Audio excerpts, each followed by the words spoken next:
your girl D again with another episode of Building Your Own Bridges.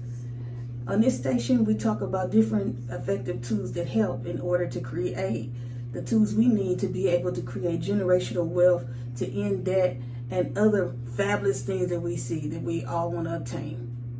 So let's jump into it. Don't forget to like, comment, and subscribe on the video. It helps the channel out, and it helps me. So we're going to start that a lot of airlines are starting to move towards a cashless contact system. Well, you want to know what's the big deal about that. The big deal is that a lot of people don't know this yet.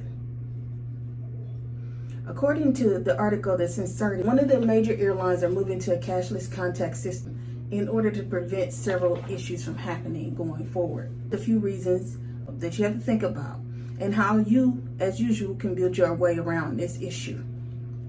Let's start.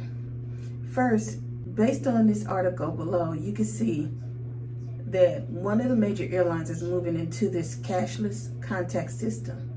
And you can be sure of one thing: where one major airline is successful, the others will follow. Well, you ask yourself, why would they do this? Well, there's several reasons. One, which is a very notable one, is that it cuts down on employee theft. You have to realize that there's cash that goes in and out, and that cash can be unaccounted for sometimes. This helps the airline out and increases their margin of sales, because they now have that money that's being counted in and out without any middleman in there, right? That's with any business. Anytime you have a cash-based business, you take the chance that you may have an employee that steals a certain percentage of your money. The second reason is that it helps to stop the spread of germs. We all know in the last few years the major thing has been to cut down on germs. Well, as researchers showed, that money carries a lot of germs. So this is one of the major issues that they're using as a springboard to say, hey, we could do this, and this will help cut down with our people that are flying back and forth, exchanging monies, and it helps our workers out, it helps them out, because you don't know where the actual point of contact may be at. So they're going to do it for that reason as well. Another reason is that it also gives the airlines a greater sense of control over the airlines, because now, some people don't know it. When you have your credit information or your debit information that's given on that magnetic stripe, it gives you more detailed information about with the person, just kind of like with the identification. So when you're ordering a drink, you're not just ordering your drink online, or you're not just ordering your drink from the location. They now know that, just say Gregory Abbott at da-da-da-da-da address has ordered 2 to 3 more drinks. You know what I'm saying? So I'm quite sure, as big as the airline is, even with, things that have been shown in the news, some people may have slipped through the cracks. They may not have publicized it as much, but now this is a greater control mechanism that the airlines are putting in place to be able to say, this person, and this person ordered these drinks on this day, and whatever followed, it can be traced back to this. So that's another issue that they're able to control at this point in time, since they will be incorporating that in their sales when you're booking your ticket. One of the main things you want to ask is, well, how do I fit in with that? Why does this affect me? Well, you have to look at it. First of all, it's going to affect you because you're going to have to conform to the system. You won't be able to get any more snacks and drinks, or anything, else, buying in-movie flights or anything like that, if you haven't pre-registered and put a card on file for them to be able to use, right? So depending, a lot of people sometimes take short flights, but for the vast majority of people, you're on a flight several hours, right? And the main thing people try and do is distract themselves while they're on the airline. Everybody's not going to sleep, and some people take a drink or two to sleep. But if you haven't put that credit card or debit card on file before you purchase your ticket, then you're not able to get the drinks then and there. You have to wait. So it's going to be like a dry ride, right? And you never know. Some people really need them drinks to relax, right? So another thing that you guys is also doing is forcing you to get your credit together, right? Or you're gonna be embarrassed every time you get someplace and you know, everybody might not feel this and know this, but it's the feeling of, well, hopefully it'll go through when they run it. I hope I have enough left on my card. I hope I put enough on my card. And, you know, for some people, cash is not a readily available commodity that they actually just have like that. There are a lot of people who are just barely getting by. So if you have to actually come up with the cash, you wouldn't be able to do a lot of things. Even for a lot of millionaires, they wouldn't be able to do a lot of the things because some of them have their money so heavily invested into real estate or different services and commodities and things like that, that they can't liquidate it to get cash that quick. So this is something to think about. You know, you don't want to be placed on the spot, even though they're saying debit and credit. But you have to think of it as of this, right? So for some people, it's as basic as renting a vehicle. Well, some places will rent you a vehicle even though you have a debit card. We're going to take two people, A and B. A has a debit card and B has a credit card. Whereas B can walk in and they might have a rate, you know, weekend rate going on at XYZ rental car agency, and it's $15 a day. Well, at the end of that rental, it might cost you $100 with taxes and everything, right? Now, B can go in with a credit card that has a $300 or $500 limit, put that $100 on there, give them their identification, and walk out.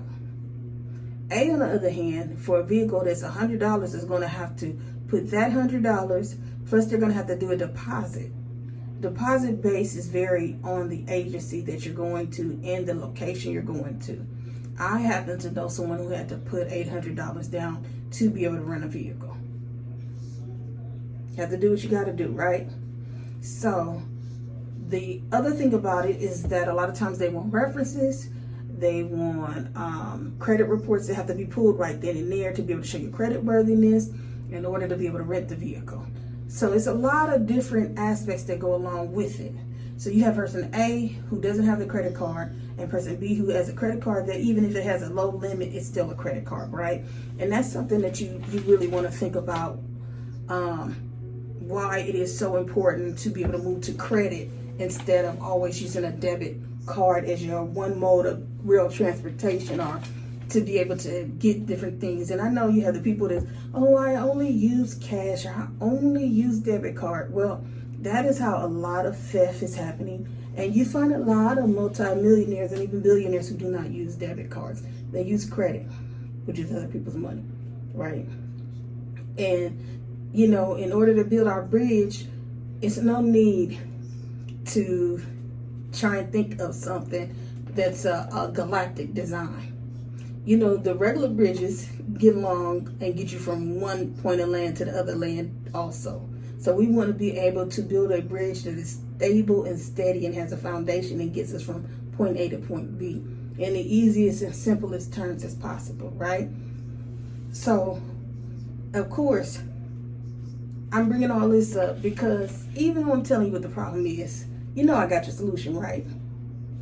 That's right, I got your solution.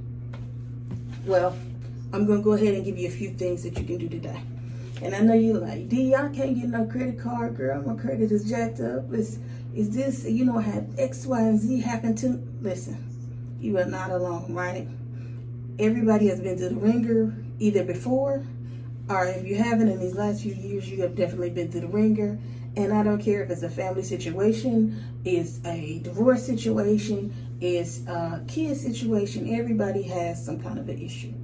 So I'm going to tell you what the majority of you guys can do today. Ready? Come closer. Come closer. If you cannot get a credit card, you need to go and get a credit builder account, right? And you say, what's that, D? What's that?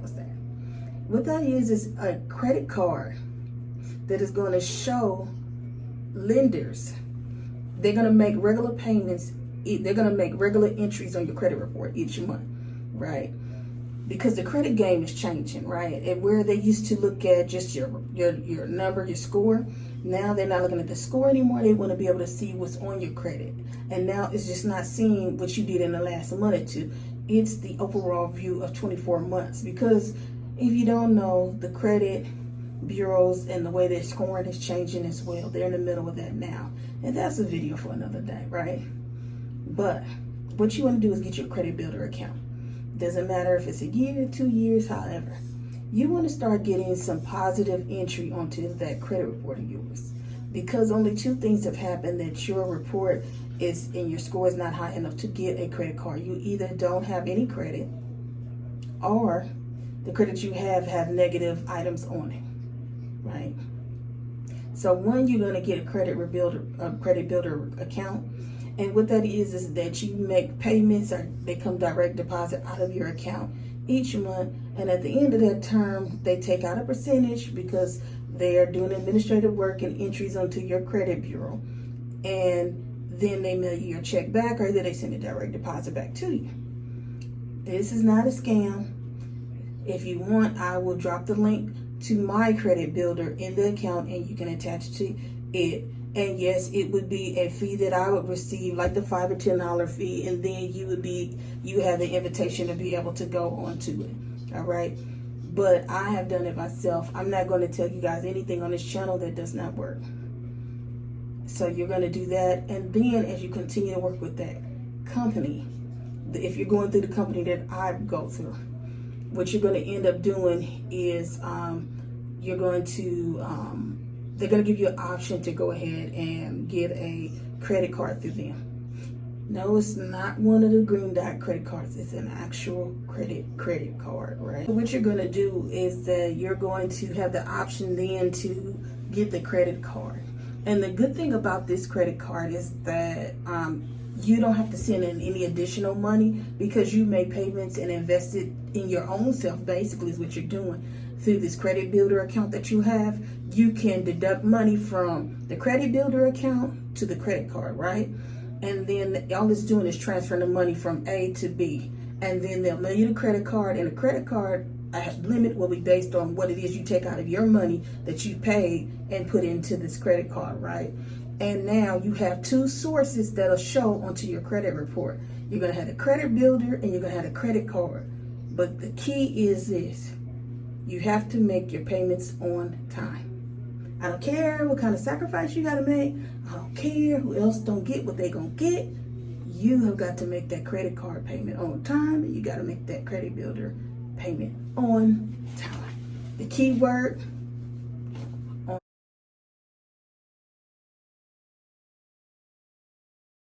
is the step guide that you will need in order to be able to avoid this whole situation that they're talking about, that you can't get food and snacks on the airline unless you have a credit card or a debit card. And let's believe that they're starting out with credit and debit right now. I'm sorry, it's a more secure payment than a debit card is, okay? So, as I said before, it's a whole new credit game. 24 months that they're looking at for credit history.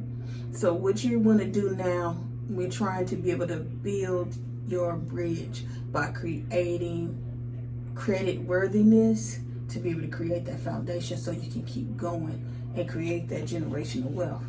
Well, guys, that's all I have for you. Nice, quick, short video. I hope you join me again with my channel. If you like this video, go ahead and give me a thumbs up, comment, subscribe, and make sure to check out some of my other videos. Again, thanks. I appreciate it.